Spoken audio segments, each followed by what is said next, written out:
And the last disease we'll talk on current lecture is brucellosis.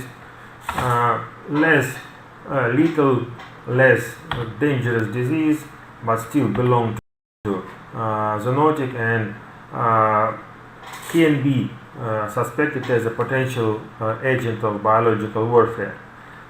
Similar classification was similar to Francisella classification was reviewed for several times, and nowadays we have again one only confirmed species, which is Brucella melitensis, known as a Maltese or gourd brucella, and other bacteria which previously were described as a separate species now are suspected to be a biotype of Brucella melitensis. We have a huge number of subspecies or biotypes.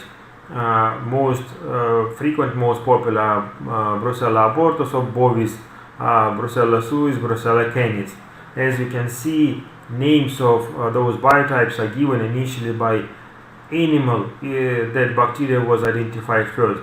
So some decades ago it was difficult to merge all data together and separate description of new bacteria and another animal species were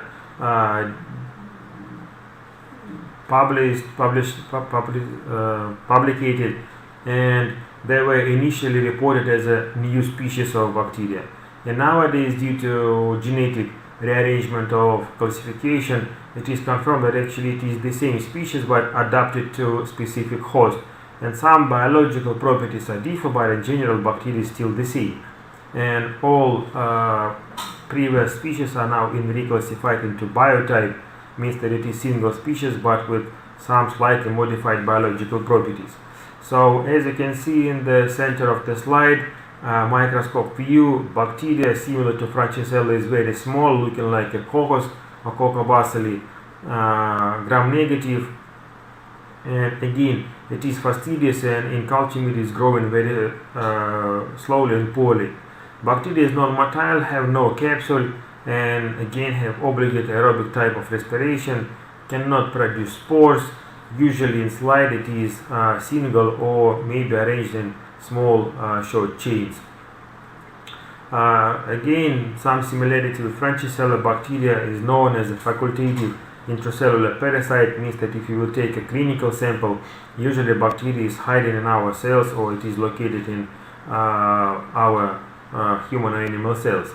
If you will cultivate it in culture medium, it will grow even without a host cell.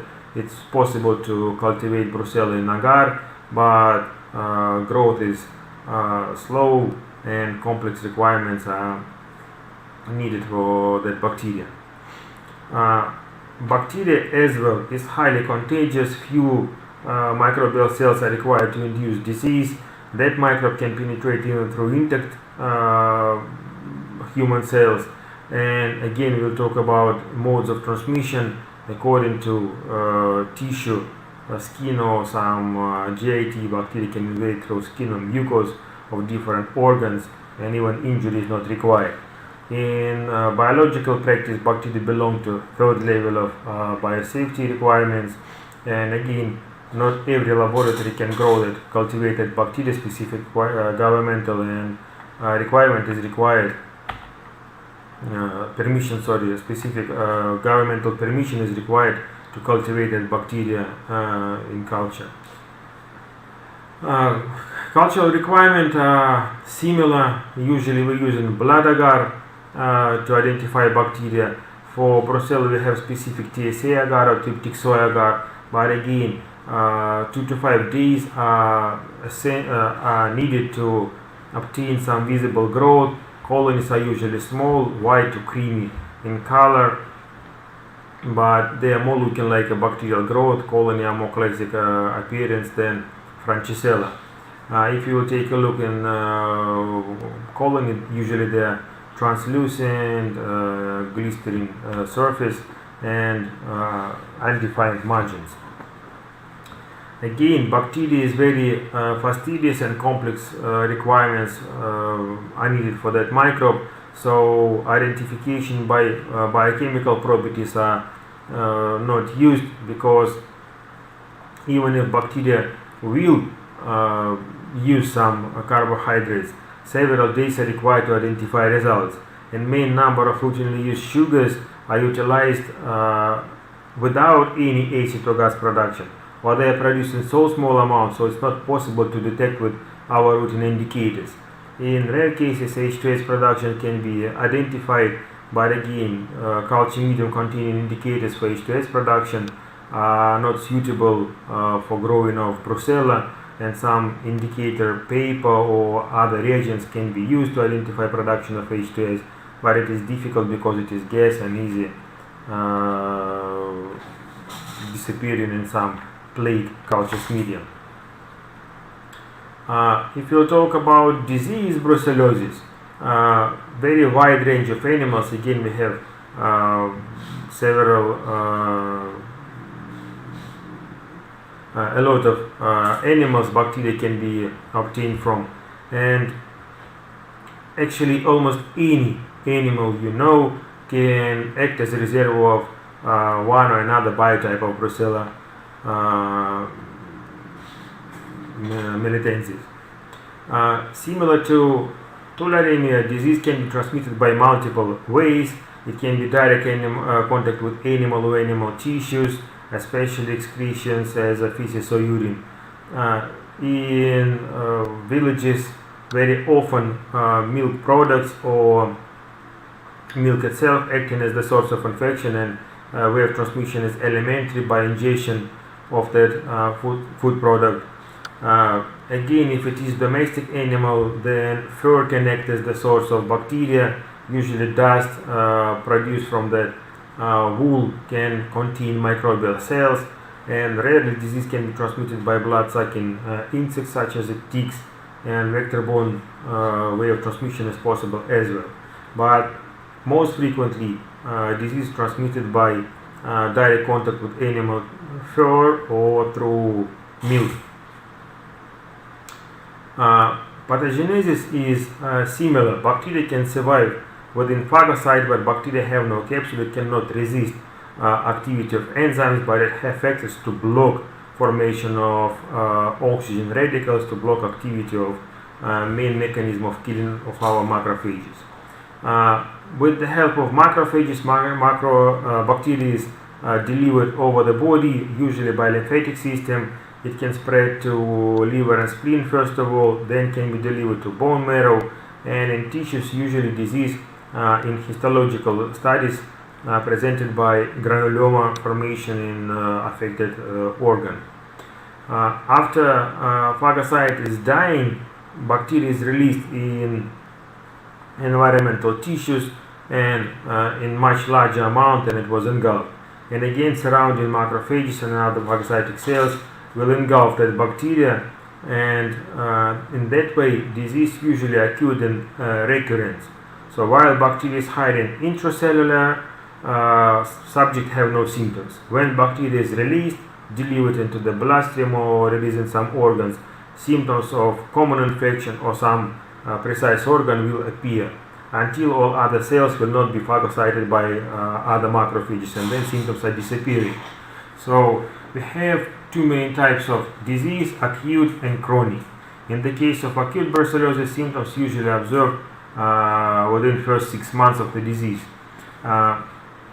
Except common symptoms of infection such as a recurrent fever, headache, loss of powers, loss of appetite, disease can manifest with some specific organ affected symptoms. It can be usually splenomegaly, enlargement of liver, hepatomegaly. If blood vessels of skin are affected, then disease can manifest with the rashes, usually because of thrombosis. And if deep vein will be affected, then those rashes can be complicated with formation of small ulcers, and when bacterial flora will be added, then that ulcer can separate and manifest as a subcutaneous abscess. Of course, that type of manifestation is difficult to associate with Brucella, because usually doctors thinking that it is some skin problem with common flora. Usually convalescence is spontaneous again within first 6 months after onset of symptoms. Hyperactivation of phagocytic cells will lead to complete recovery. And if some damages in tissues were identified, usually it is again granuloma, they will heal with fibrosis replacement with the scar tissue, or they can be calcified. And in that case, in X-ray images during investigation, you can see formation of white small dots, which can be messed with TB in those patients.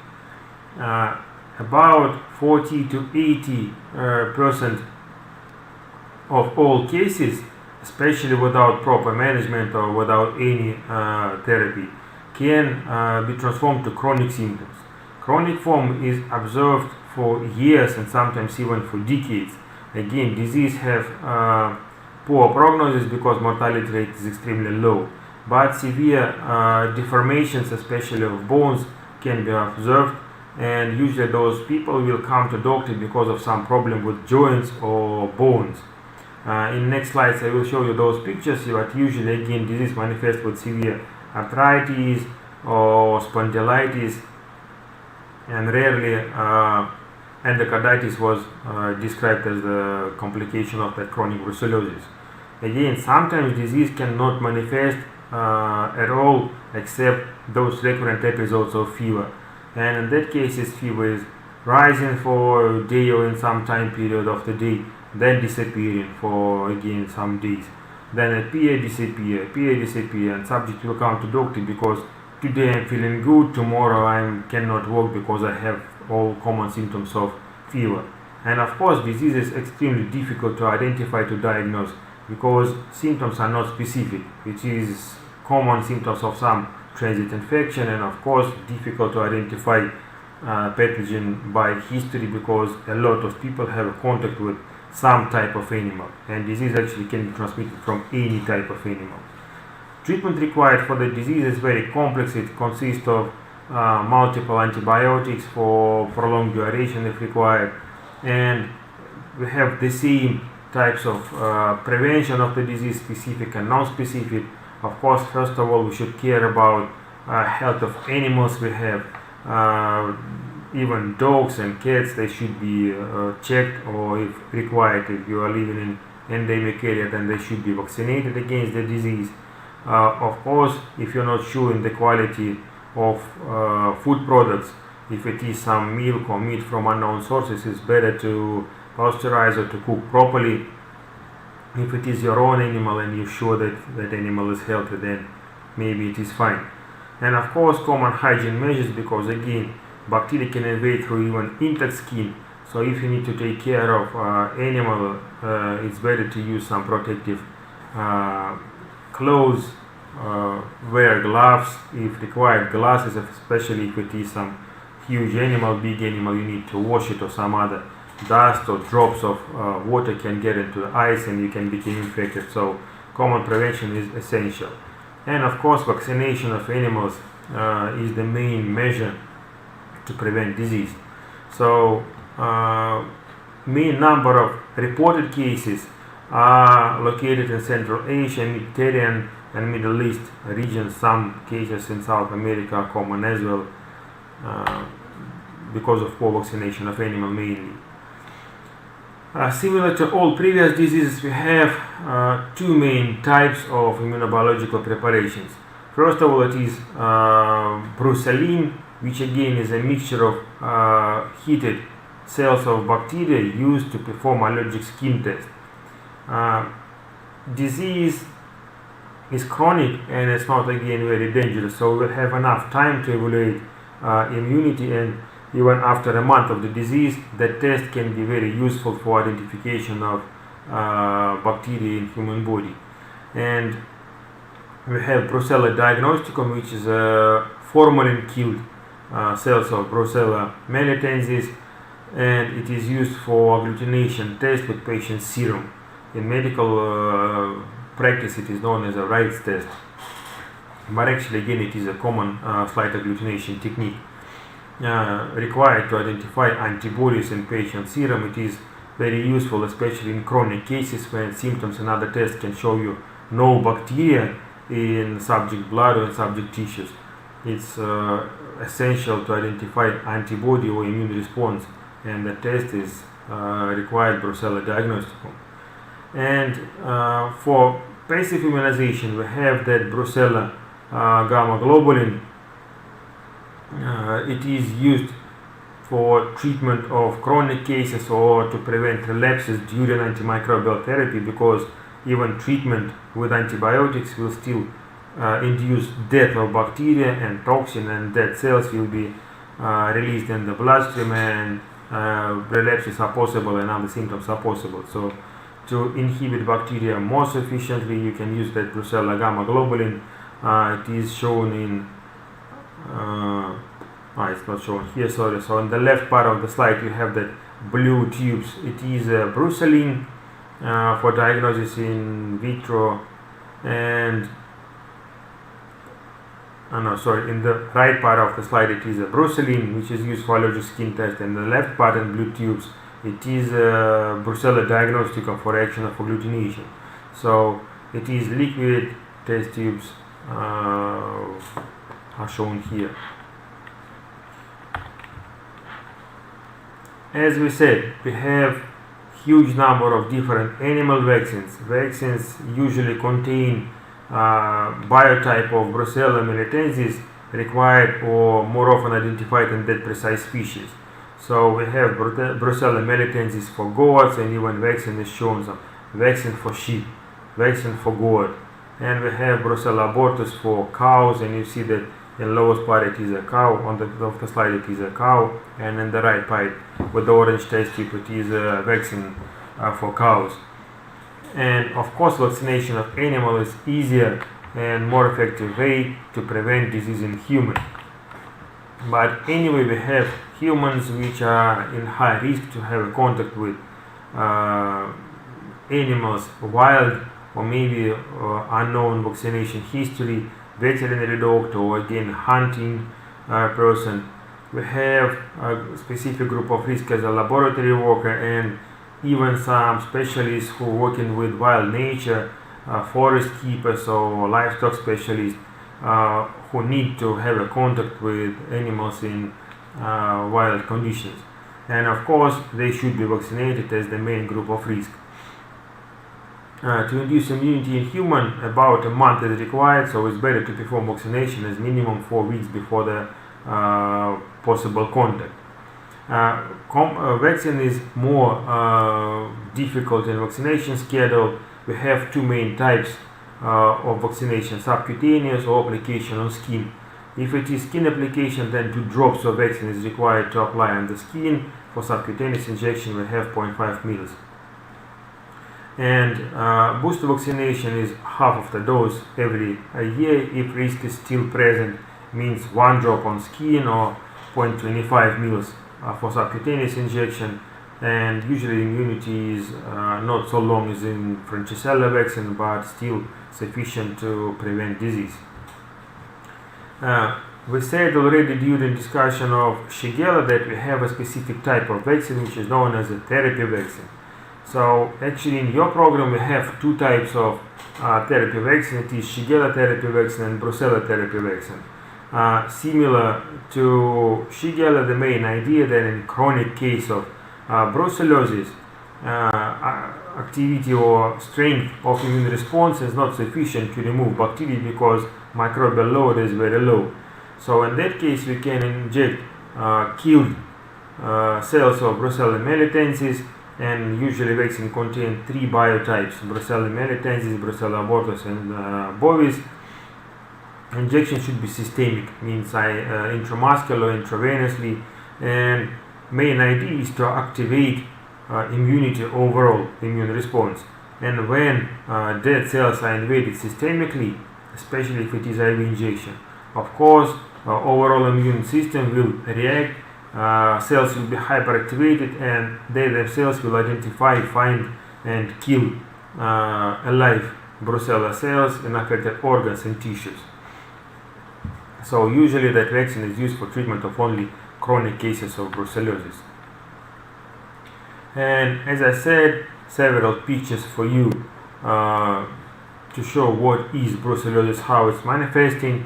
So those presentations usually is skin rashes. That one is not ulcerative, it is similar maculopapular rashes on the skin. It can be located in different areas. So in the upper part you can see the back of the subject. Sometimes it can be observed in abdominal region or even in extremities. Rash can be of different size. Usually elements are merging red color, they looking like inflamed, but without any formation of scars, without concomitant flora affected, added similar maculopapular rashes. And those pictures shows serious arthritis in the case of chronic brucellosis. So in the upper part of the slide, and it is legs affected, joints of toes. You can see that it is shown marked with arrows, huge deformation of joints. Of course, it's looking not very good, and it will lead to serious problems with regular daily activity. It's not really possible to use common shoes because one leg is much bigger than another. Of course, it became painful. It is not comfortable. And in that picture A and B, the result of therapy is shown. A is when subject just first time came to doctor and symptoms are very severe, and the second picture, it is after treatment, symptoms are a little decreased, inflammation is gone, but still you can see that leg is deformed and some consequences will remain lifelong. In the lowest part and the right part of the slide, it is fingers affected, and again very serious deformation. Of course, that deformation is lifelong because in that case we can do nothing. Bones are damaged, deformed, and it's not really reasonable to perform some surgery. It's extremely difficult. The most dangerous complication of the disease or even manifestation of the disease is spondylitis, when joints of spinal cord are affected and surrounding tissues. You can see again it is shown with the arrows to make it easier to understand where to look for. You can see that it is serious deformation of spinal cord. It can be enlargement due to serious acute inflammation of intraspinal cord areas, or in late stages those deformations, granulomas, can be formed. They will be healed with formation of fibrosis, and in that case motility in joints will be affected, and of course it's obvious in X-ray pictures, and it will lead to serious problems with the health in daily life. It's change in general appearance, and of course it's painful, and some professions will be limited for those people. So that's all diseases we need to describe in current lectures. See you in the next lecture. Bye bye. Thank you.